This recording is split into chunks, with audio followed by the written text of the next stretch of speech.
अधिकारस्ते मा फलेषु कदाचन मा कर्मफलहेतुर्भो मा ते संगोऽस्त्वविकर्मणि।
अथ श्री महाभारत कथा।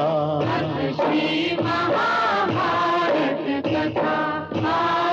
महाभारत कथा। महाभारत कथा। कथा है पुरुषार्थ की, ये स्वार्थ की, परमार्थ की, सारथी जिसके बने श्री कृष्ण भारत पार्थ की। शब्द दिग्घोषित हुआ जब सत्य सार्थक सर्व था। शब्द दिग्घोषित हुआ।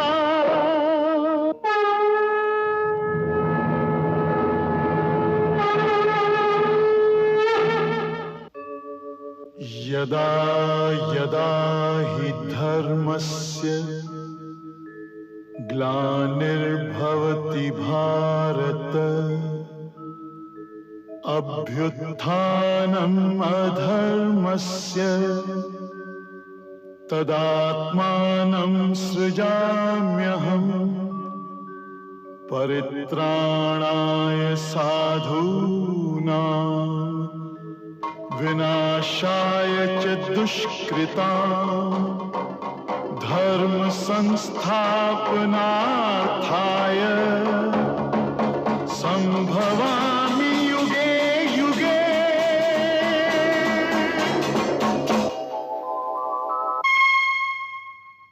हस्तिनापुर तो रास्तों पर अपनी आंखें बिछाए महारानी कुंती, पांडुपुत्रों और कुरुकुल वधु द्रौपदी की प्रतीक्षा कर रहा है। हर दिए की लौ गर्दन उठा उठाकर क्षितिज की ओर देख रही है। रास्ते अपनी मर्यादा तोड़कर उनके स्वागत के लिए आगे निकल जाना चाहते हैं, परंतु राजभवन की नींद उड़ी हुई है। दुर्योधन गुस्से से तिल मिला रहा है। गंधार नरेश शकुनी किसी नई चाल की सोच में जाग रहे हैं। गांधारी इसलिए जाग रही है कि धृतराष्ट्र की नींद उड़ी हुई है, लेकिन वो गांधारी को भी इसका कारण नहीं बता रहा है।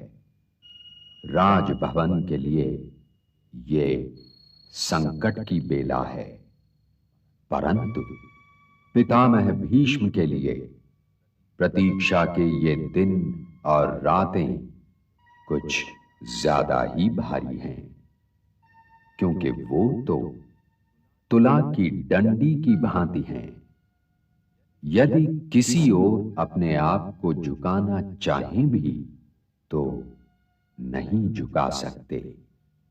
हर रात तट पर जाकर मां की प्रतीक्षा करते हैं, पर वो प्रकट नहीं होती।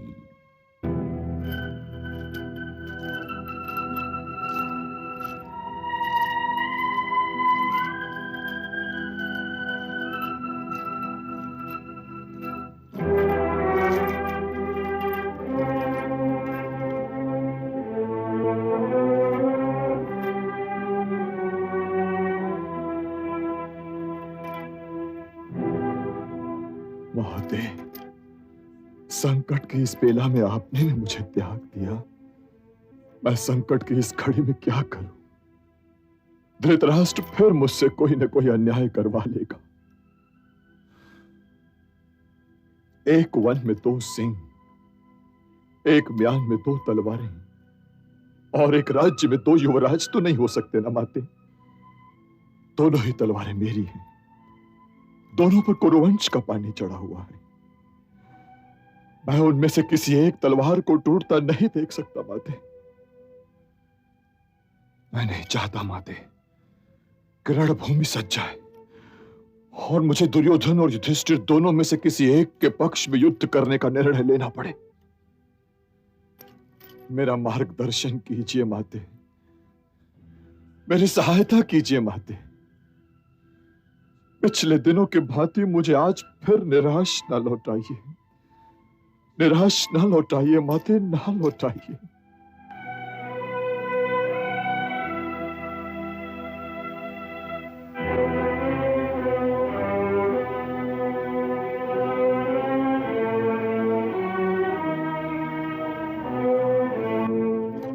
प्रणाम माते।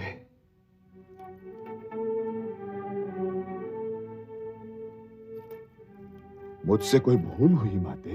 तुम कायरों की भांति संकट की हर घड़ी में मां के पास क्यों चले आते हो पुत्र? जो प्रतिज्ञा तुमने की वो मुझसे पूछे बिना की। अपने पिता और हस्तिनापुर को जो वचन तुमने दिया वो भी मुझसे पूछे बिना दिया। तो अपनी प्रतिज्ञा और अपने वचन के परिणामों का सामना भी करो पुत्र। जो आदेश माते, जो आदेश।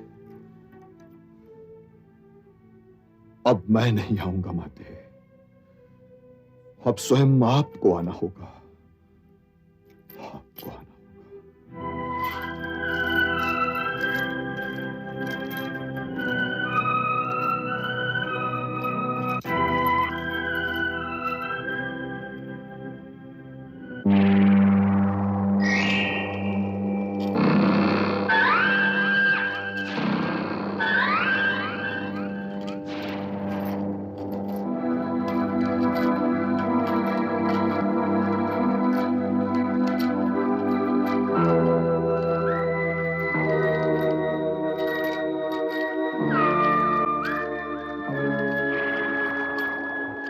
अरे प्रणाम ताजश्री। आयुष्मान भव। आप इतनी रात गए कहां से आ रहे हैं ताजश्री? यही बात मैं आपसे पूछने वाला था गंधार नरेश, कि इतनी रात गए आप कहां से आ रहे हैं? मैं तो यूं ही भांजे दुर्योधन को समझा रहा था कि युधिष्ठिर उसके ज्येष्ठ भ्राता हैं, उनकी ओर से भला मन क्यों मैला करना। परंतु आप तो जानते हैं ना ताजश्री कि भीतर से तो दुर्योधन एक बालक है ना। जिस बालक को बड़ा नहीं होने दिया जाएगा गंधार नरेश, वो बड़ा होगा कैसे? जी दुर्योधन तो वर्षा ऋतु है। यदि कोई घर ढह जाता है तो स्वयं वो उस घर की ही दुर्बलता होती है, क्योंकि यदि केवल ऋतु का दोष होता तब तो सारे घर ही ढह जाते ना गंधार नरेश। जी मैं दुर्योधन की ओर से बहुत चिंतित हूं, क्योंकि हस्तिनापुर का वर्तमान वही है। और भविष्य ताजश्री? यह प्रश्न लेकर या तो विधाता के पास जाओ या काल के पास। यह आकाश से पूछो जिसके पास भविष्य का बीज है, या फिर धरती से पूछो जिसमें उसका अंकुर फूटेगा। मैं तो केवल शून्य हूं। यदि अकेला हूं तो मेरा कोई अर्थ नहीं। और यदि मेरी जली तो तुम जीवन भर अकेले ही रहोगे गंगा पुत्र भीष्म।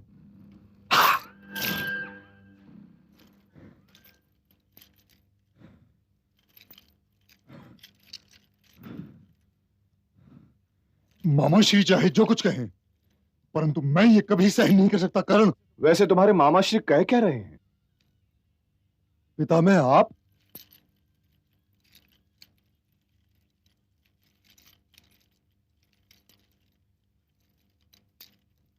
प्रणाम पितामह। आयुष्मान भव। हाँ, क्या कह रहे थे तुम्हारे मामा श्री? अपनी बहन के घर में रह जाने वाले क्षत्रिय के कुछ कहने या ना कहने का क्या महत्व श्री भीष्म? परंतु आपके कहे का महत्व अवश्य है। आपका कहा तो न महाराज से टाला जा सकता है और न ही हस्तिनापुर से। आपकी आज्ञा का पालन ये कुरुपुत्र भी करेंगे और वे पांडुपुत्र भी। यह हमारे घर, हमारे परिवार की समस्या है अंगराज कर्ण, इसलिए मैं समझ गया। क्षमा चाहता हूं।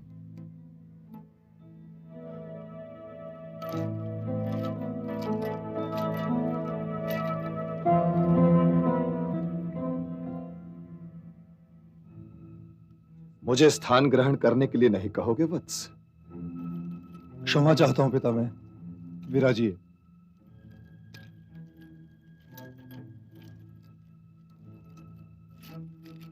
तुम अब तक जाग क्यों रहे हो वत्स?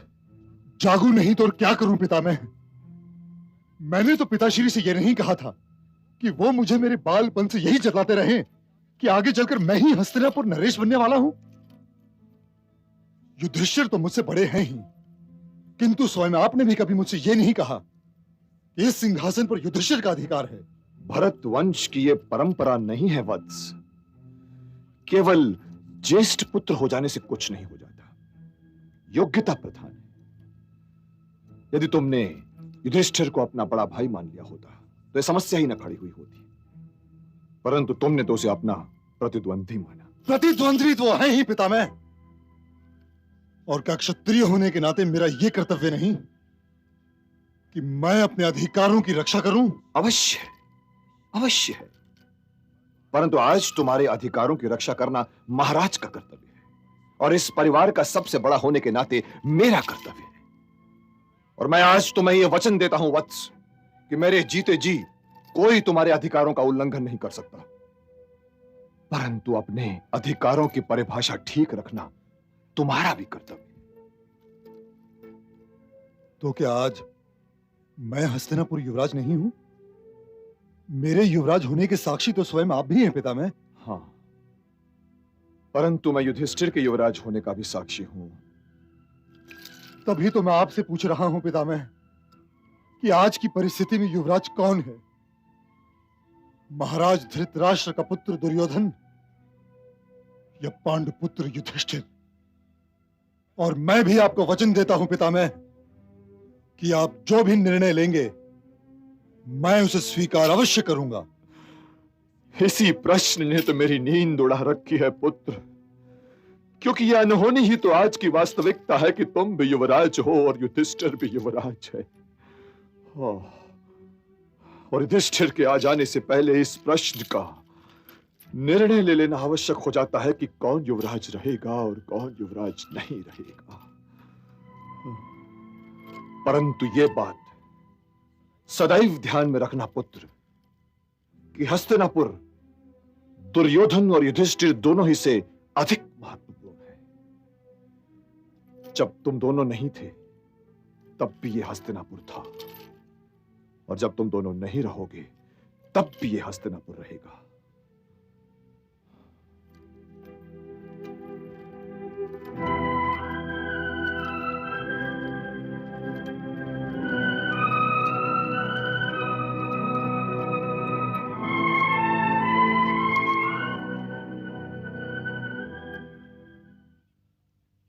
आदेश दिया जाता है कि कुरु परिवार के सदस्य कुलगुरु कृपाचार्य और आचार्य द्रोण के साथ राजभवन के द्वार पर अनुज पुत्रों का और कुलवधु द्रौपदी का स्वागत करें और उन्हें सम्मान सहित हमारे कक्ष में ले आएं।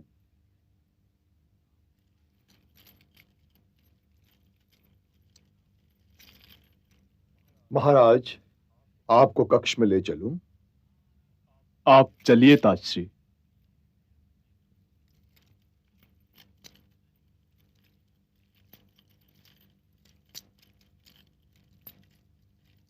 दुशासन,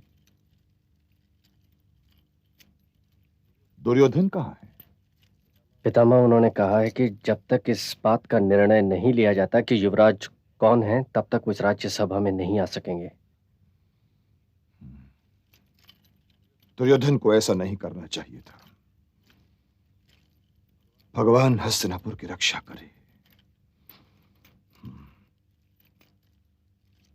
पांडुपुत्रों की पांडुपुत्रों की पांडुपुत्रों की पांडुपुत्रों की पांडुपुत्रों की पांडुपुत्रों की पांडुपुत्रों की पांडुपुत्रों की पांडुपुत्रों की पांडुपुत्रों की महारानी कुंती की युवराज युधिष्ठिर की महारानी कुंती की युवराज युधिष्ठिर की युवराज युधिष्ठिर की महारानी कुंती की महारानी कुंती की युवराज युधिष्ठिर की।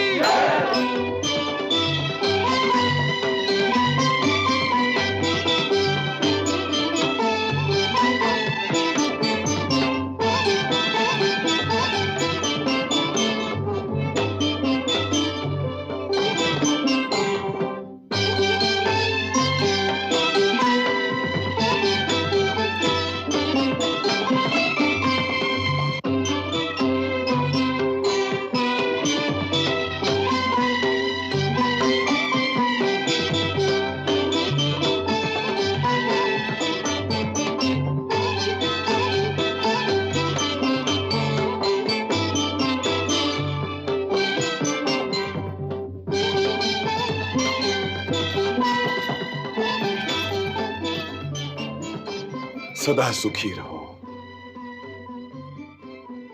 द्रौपदी, ज्येष्ठ गुरुवर गंगा पुत्र भीष्म पितामह से आशीर्वाद ले लो। सदा सौभाग्यवती रहो। कुल गुरु कृपाचार्य जी से आशीर्वाद लो द्रौपदी। अखंड सौभाग्यवती भव। आओ आओ।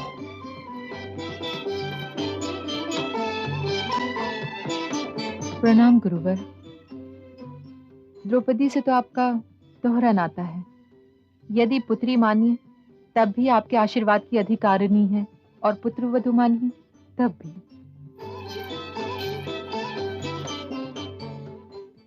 ना ही भाग्य मेरे वश में है पुत्री, और ना ही सौभाग्य। मेरे पास तो शस्त्रों और अस्त्रों के अतिरिक्त कुछ भी नहीं है। जो शस्त्र या अस्त्र चाहो ले लो। नाना गुरुवर, शस्त्र अस्त्र रहने दीजिए, ये युद्ध करने थोड़ी आई है।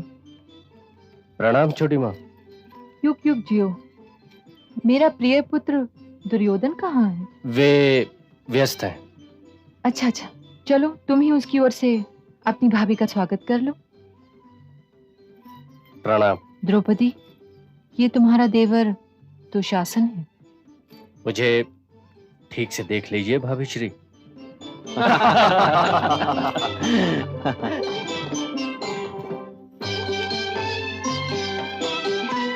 आइए वासुदेव कृष्ण।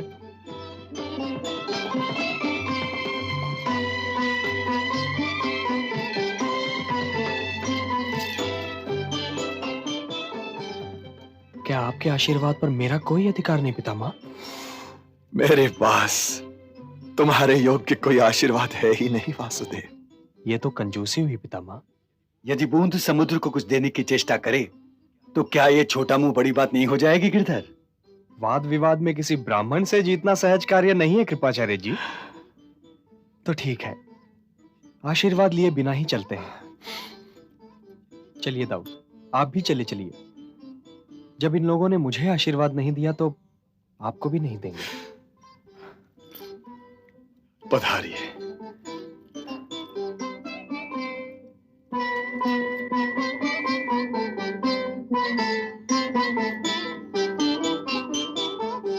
प्रणाम आचार्यवर।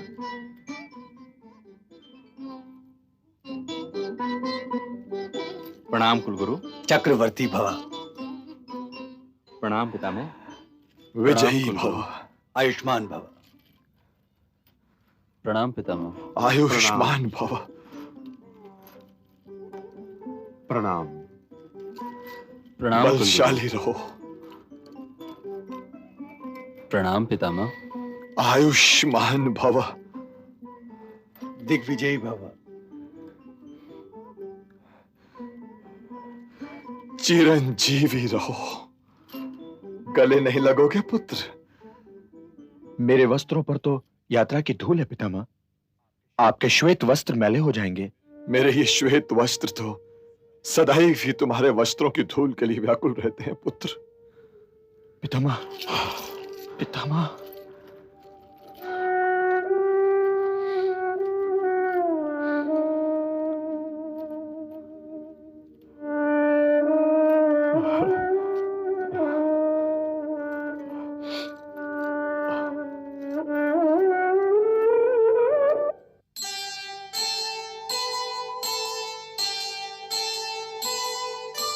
धन्य हस्तिनापुर हुआ, धन्य राजगृह द्वार, दीप आरती के जले हो स्वागत सत्कार, हो स्वागत सत्कार। राजलक्ष्मी नव वधू मंगल द्वाराचार, पांडुसुतों संग द्रौपदी सबने की स्वीकार, सबने की स्वीकार।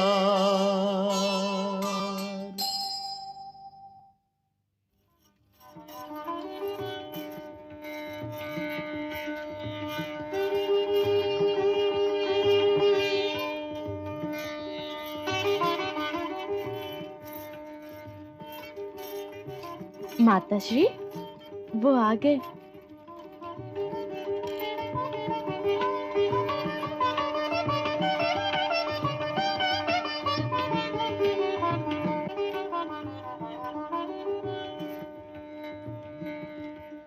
प्रणाम दीदी। प्रणाम बड़ी माँ। बहू, अपनी छोटी माँ और जेठानी द्रौपदी का स्वागत करो। अपने ही घर में दीदी, स्वागत की क्या आवश्यकता है? आवश्यकता है कुंती, आवश्यकता है। वारणावत की दुर्घटना के पश्चात मुझे ऐसा लगा था कि जैसे सारी हस्तिनापुर नगरी उजड़ गई हो। पर अब जब तुम मेरे प्रिय पांडवों को लेकर आई हो, तो इस शुभागमन पर हस्तिनापुर में एक नया जीवन आ गया है। इस नवीन जीवन का अभिनंदन है कुंती। जैसी आपकी इच्छा दीदी। तुम नहीं थी तो दुर्योधन के विवाह पर भी मेरा मन भटकता ही रहा कि तुम होती तो मेरे स्थान पर सारी देखभाल करती, और मैं अनुभव करती कि जैसे सब कुछ स्वयं मैं ही कर रही हूं। कुंती,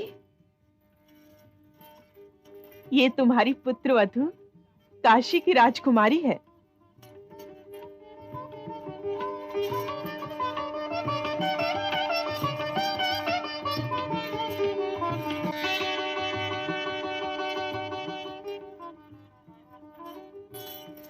युग युग जियो, सुखी रहो, जीवन और सुहाग का आनंद भोगो। दीदी, अपनी पुत्र वधू द्रौपदी से मिलिए। सौभाग्यवती भव।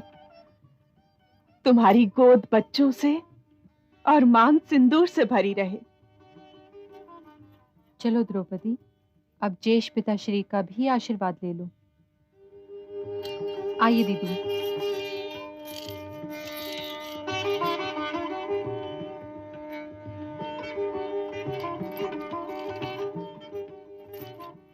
अपनी कुलवधू द्रौपदी का प्रणाम स्वीकार कीजिए। सौभाग्यवती भाव। नेत्रहीनता का दुख आज सदैव से अधिक है पुत्री। यदि आंखें होती तो आज मैं तुम्हें अपनी ओर से भी देखता और अनुज पांडु की ओर से भी। तुम्हारे शुभागमन ने मुझे मेरे अनुज पुत्रों से मिलवाया है, इसलिए मैं तुम्हारा ऋणी भी हूं और आभारी भी। कहां है मेरे प्रिय अनुज पुत्र? यदि मैं उन्हें देख सकता तो स्वयं उनके पास चलकर जाता और उन्हें अपनी छाती से लगा लेता। हम तो आपके चरणों में हैं ताश्री। चक्रवर्ती भव, तुम लोग ना मेरे उस दुख का अनुभव कर सकते हो जो तुम्हें खोकर हुआ था, और ना ही उस सुख का जो तुम्हें फिर पाकर हुआ है। मैं तुम लोगों से लज्जित हूं,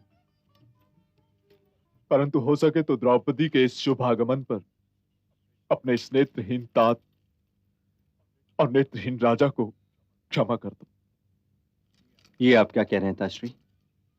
दुर्घटनाएं तो जीवन का अंश हैं, उनके लिए तो आप उत्तरदायी नहीं हो सकते। सुखी रहो, सदैव सुखी रहो। क्या आप मुझे इनसे मिलने का अवसर भी देंगे कि नहीं आर्यपुत्र? नेत्रहीनों में सबसे बड़ा दोष यही होता है गांधारी, कि यदि वो किसी वस्तु या व्यक्ति को जब पकड़ लेते हैं तो उसे छोड़ना ही नहीं चाहते। क्या पता वो फिर कभी हाथ में आए या ना आए। आंखों वाले तो दूरी नाप सकते हैं ना, परंतु हम जैसों की वास्तविकता तो यही है ना कि जो हाथ में है बस वही है, और इसके अतिरिक्त कुछ है ही नहीं। जाओ पुत्री, अपनी बड़ी मां के पास जाओ।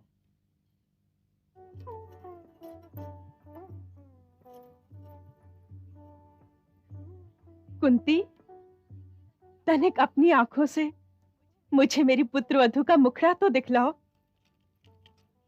रंग तो अग्नि जैसा है दीदी। तब तो पूजनीय है। और आंखें बड़ी बड़ी कमल जैसी। अरे, तुम पुत्र वधू लाई हो या पूजा की थाली?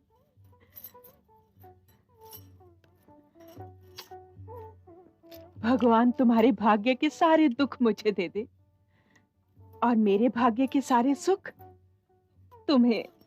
अपने लिए कुछ नहीं बचाया आपने। अनुज वधू, ये कौन बोला था? मेरे भ्राता वसुदेव का पुत्र कृष्ण हम लोगों के साथ आपको प्रणाम करने चला आया था। आप तो मुझे भूल ही गई हैं बुआ। कृष्ण का ज्येष्ठ भ्राता बलराम भी आपको प्रणाम करने आया है महाराज। और कोई आपको भूल भी जाए दाऊ, परंतु मैं तो भूल ही नहीं सकता। आप भूलने देते ही नहीं। अपने अनुज पुत्र को मेरे पास लाओ कुंती। आप ये न भूलिएगा बुआ कि अनुज पुत्र तो मैं भी हूं। संभवतः महारानी जी ने ज्येष्ठ पुत्र को अपने पास लाने का आदेश दिया होगा। अच्छा, दोनों को ही ले आओ। आओ कृष्ण। प्रणाम महाराज। तुम दोनों में से गिरधर कौन है? गिरिधर तो मेरा अनुज ही है महारानी। तो तुम इतने रूठे हुए से क्यों लग रहे हो पुत्र? क्योंकि ये इनके भोजन का समय है महारानी जी। मेरे भीम को भी भोजन में बड़ी रुचि है। देख लिया, हम लोग इतने बरसों के पश्चात आए हैं, पर बड़ी माँ मुझे बिल्कुल नहीं भूली। बड़ी माँ आपके भोजन को नहीं भूली है मजले भैया। भीम, जी बड़ी माँ। मैंने तुम्हारे लिए अलग से खीर बनवाई है। तभी मैं कहूँ दाऊ कि आपके हृदय में भीमसेन के लिए इतना स्नेह क्यों है?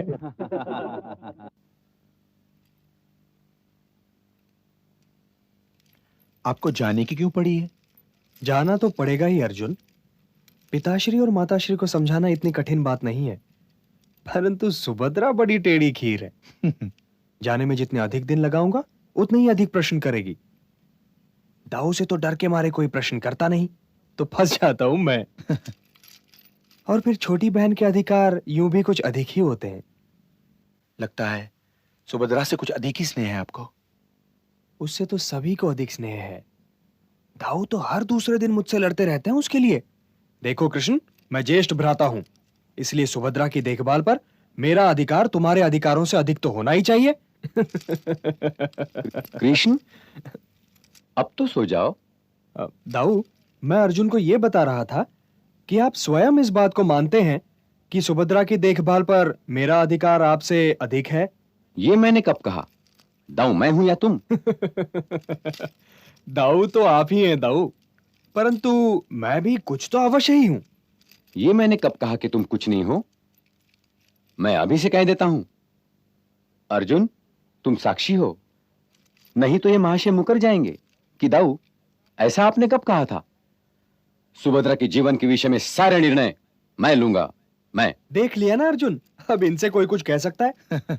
परंतु दाऊ अभी तो सो जाइए कि आपका जागते रहना कुरु राजघराने के स्वादिष्ट भोजन का अपमान है। और फिर सुभद्रा के जीवन के विषय में निर्णय लेने के दिन अभी सामने थोड़ी ना खड़े हैं। सो जाइए। तो स्वयं तुम क्यों जाग रहे हो? आप तो जानते हैं दाऊ कि जब मैं सोया हुआ दिखाई देता हूं तब भी जागता ही रहता हूं। कान लगा के सुनिए दाऊ, आज तो स्वयं रात भी जाग रही है। तुला की डंडी गंगापुत्र भीष्म की छाती में गड़ी हुई है। तुम चिंता न करो अर्जुन, यदि लाठी मारने से पानी को अलग होना है तो लाठी खाकर वो अवश्य अलग हो जाएगा।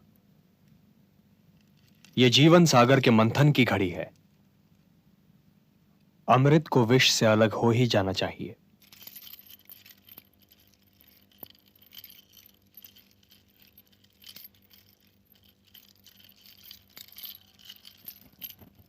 महाराज धृतराष्ट्र पधार रहे हैं।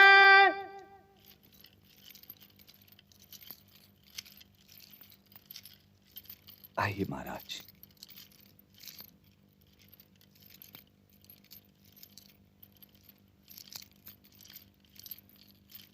आइए।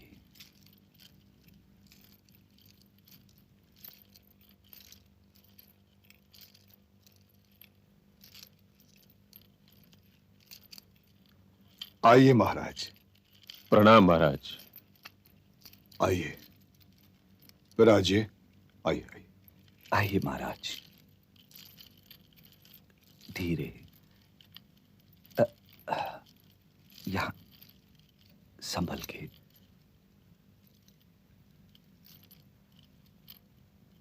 आइए।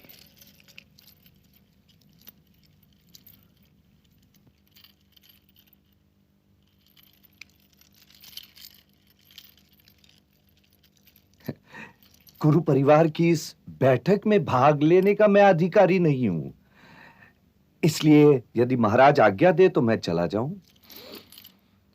यह अतिथि सत्कार की कुरु परंपराओं का अपमान होगा गंधार नरेश।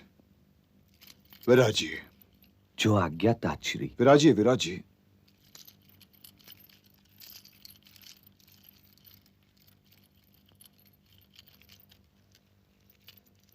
क्या सब लोग आ गए ताजश्री? जी महाराज। मैंने आप सब लोगों को यहां आने का कष्ट इसलिए दिया है कि मैं एक धर्म संकट में हूं और मुझे आप सबकी सहायता की आवश्यकता है। धर्म संकट क्या है महाराज? धर्म संकट यह है ताजश्री कि हस्तिनापुर के पास आज 2 युवराज हो गए हैं और यह तो स्पष्ट है कि किसी भी राज्य के पास 2 युवराज नहीं हो सकते। युवराज युधिष्ठिर के आ जाने के उपरांत तो निर्णय यही लेना चाहिए महाराज कि राजकुमार दुर्योधन वो स्थान रिक्त कर दें। इस समस्या का कोई और समाधान तो हो ही नहीं सकता महाराज।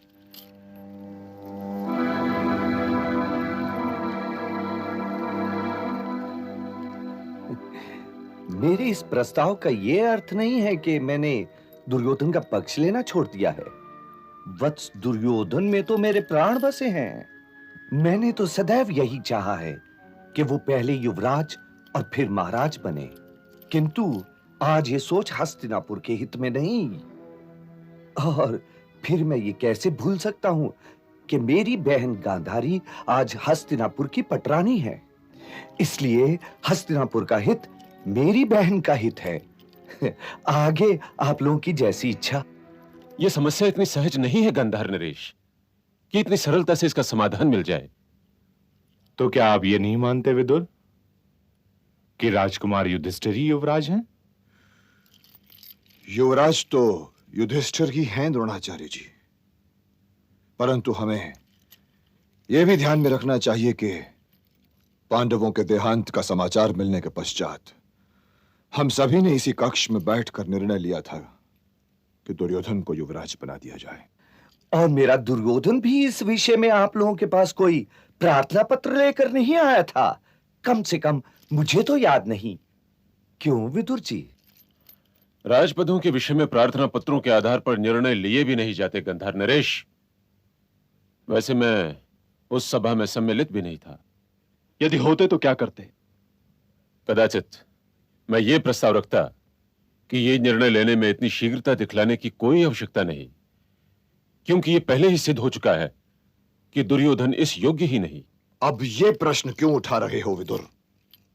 क्योंकि जो कुछ हो चुका है उसे हम अनहुआ तो नहीं कर सकते। राजनीति का यह अध्याय फिर से पढ़ो विदुर कि राष्ट्रीय महत्व की किसी सूचना पर केवल तुम्हारा अधिकार नहीं हो सकता। तुमने हमसे कौन सी सूचना छुपाई है विदुर? आपसे नहीं महाराज, आपसे नहीं, मुझसे। परंतु अब इस सूचना पर विचार करने से कोई लाभ नहीं होने वाला, क्योंकि स्वयं विदुर जैसा विद्वान भी काल के प्रवाह को पीछे तो नहीं ला सकता। इसलिए हमें वर्तमान का सामना करना चाहिए। ये तो हम घूम फिर कर फिर उसी बिंदु पर आ गए कि हस्तिनापुर अपने 2 युवराजों में से किसी पद पर से हटाए और किसी पद पर रहने दे। आपके विचार में हस्तिनापुर को अब क्या करना चाहिए कुलगुरु? आप जिसे भी इस पद से हटाएंगे उसके साथ अन्याय करेंगे महाराज। परंतु मैं तो अन्याय करना ही नहीं चाहता। आचार्य द्रोण। जी महाराज। आपके विचार में मुझे क्या करना चाहिए? आप आचार्य द्रोण को इस धर्म संकट में क्यों डाल रहे हैं महाराज? बृहस्पति शिष्य, ज्येष्ठ गुरु, गंगा पुत्र भीष्म पर ही यह निर्णय क्यों ना छोड़ दिया जाए? यही ठीक रहेगा, क्योंकि ताश्री पर तो कोई पक्षपात का आरोप लगा ही नहीं सकता। क्यों विदुर? जी महाराज, परंतु कहीं लोग ये न कहने लगे कि स्वयं महाराज को जो निर्णय लेना चाहिए था वो उन्होंने तात्श्री पर टाल दिया। हम सब तो आपके सहयोगी हैं महाराज, और निर्णय लेना तो आपका कर्तव्य है। असाधारण परिस्थिति में नहीं। और यह भी ना भूलो विदुर कि हस्तिनापुर के राज सिंहासन पर सबसे पहला अधिकार ताश्री ही का है। ताश्री, हमें इस संकट से निकलने का मार्गदर्शन करें।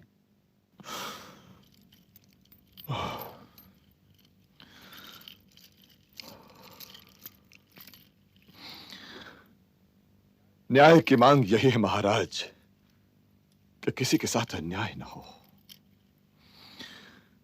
इसलिए आज बड़े दुखित हृदय से हस्तिनापुर के विभाजन का प्रस्ताव रख रहा हूं।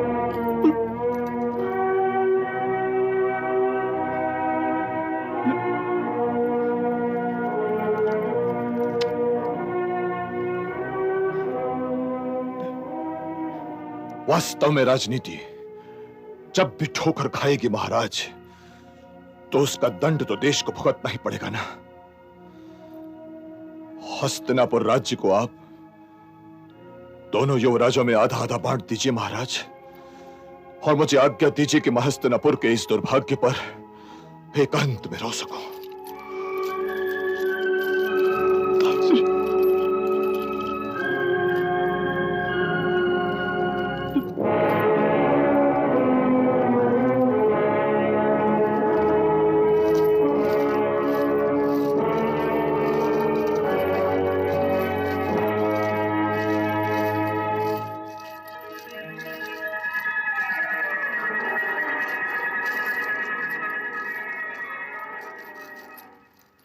प्रणाम ज्येष्ठ पिताश्री। चक्रवर्ती भव। आओ पुत्र, यहां बैठो मेरे निकट।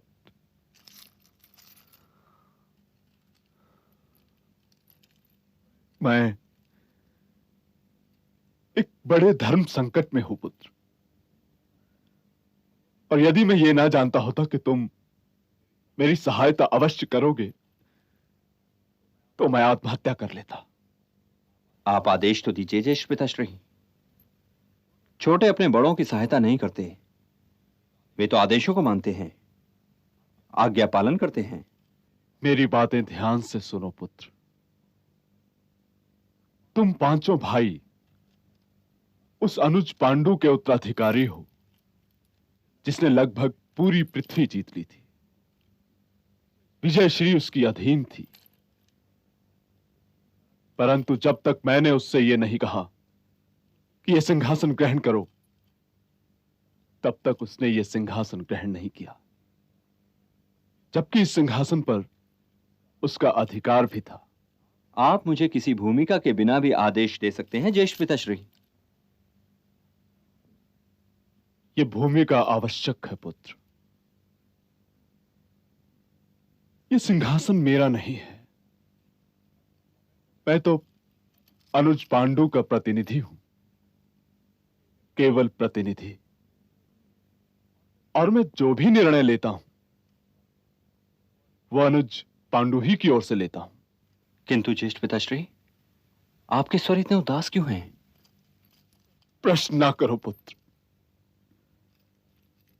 अपने ज्येष्ठ पिताश्री को बोलने दो, क्योंकि ये सब मैं दुर्योधन से नहीं कह सकता। उसका अभिमान मेरे और उसके बीच की दीवार है। मेरी समस्या यह है पुत्र कि मैं प्रिय हस्तिनापुर को किसी संकट के द्वार पर नहीं छोड़ सकता। पूर्वजों को मुंह दिखाने योग्य जाना चाहता हूं यहां से। यदि राज्य तुम्हें देता हूं तो दुर्योधन का अभिमान आड़े आता है, और यदि राज्य दुर्योधन को देता हूं तो तुम्हारे साथ अन्याय होता है।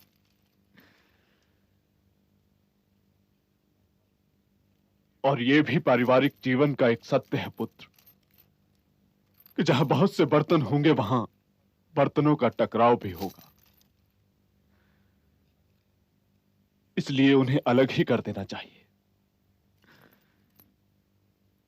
इसलिए ये निर्णय लिया गया है कि हस्तिनापुर राज्य का विभाजन कर दिया जाए। देश का विभाजन ज्येष्ठ पिताश्री? आप मेरे भाग का आधा राज भी अनुज दुर्योधन को ही दे दीजिए, परंतु देश का विभाजन ना कीजिए ज्येष्ठ पिताश्री, ना कीजिए विभाजन। नहीं पुत्र, मैं तुम्हारे साथ ये अन्याय नहीं कर सकता। मैं तुम्हें हस्तिनापुर ही देता और दुर्योधन को ययाति की राजधानी देकर कहता कि तुम युधिष्ठिर के अनुज जाओ और जाकर खांडवप्रस्थ को बसाओ। परंतु वो हट करता है, कहता है कि मैं भी उसके साथ जाऊं। पर मैं तो हस्तिनापुर की परछाई हूं, मैं इसे छोड़कर कहां जाऊं? इसलिए मैं चाहता हूं कि तुम खांडवप्रस्थ को बसाओ। मेरे कहे की लाज रख लो पुत्र। आज्ञा का पालन होगा ज्येष्ठ पिताश्री।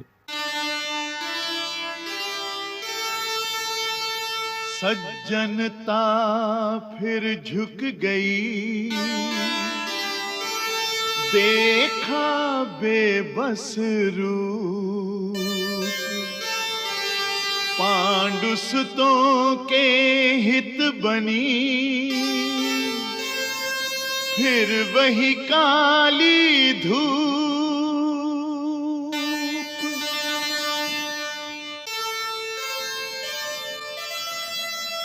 पुत्र प्रेम के स्वार्थ में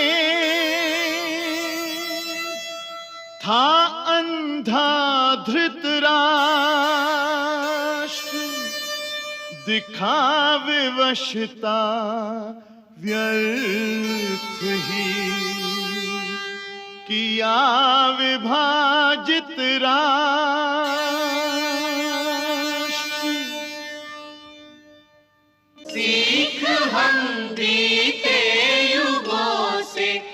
गए